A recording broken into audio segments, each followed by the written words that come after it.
It's Daphne. She's recovering from surgery. She's doing really well. So if you've known me for a while, you've already heard me talk about the poem For Strong Women by Marge Piercy. It's in this collection, The Moon is Always Female. Here's my copy from 1989. It smells so good. So it's a poem that I return to again and again when I want to feel strong, when I understand that I'm being perceived as strong, when I don't feel strong. I read this poem and I find it very grounding and reassuring. There's a lot of sort of exploring what strength in women looks like, what it is, and how it's responded to in my work, I would say. There is a line from this poem that I quote in this book and refer to again as sort of an echo through it. The line I quote is, "Strength is not in her, but she enacts it as the wind fills a sail."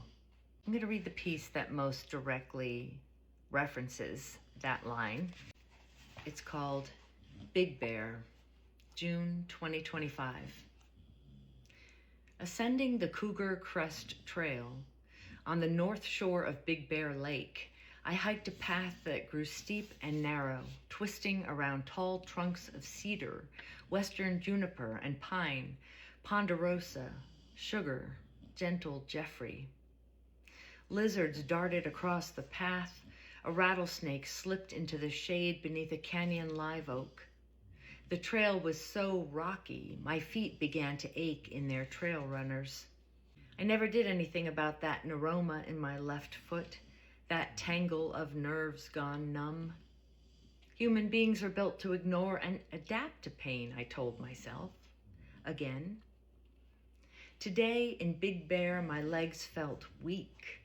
I was still recovering from allowing myself to wither physically. Words had broken me as they had saved me other times. That was how hard I listened to those I loved. For years, I was frozen numb as my foot. This morning on this hike, my legs reminded me how good strength feels. Hiking was always my meditation, my worship. Step, step, step, step. I was suddenly so grateful for my legs and how they carried me. I started listing other things I was grateful for. My hips began to ache a little, reminding me that they usually did not anymore. I decided to ignore it, adapt.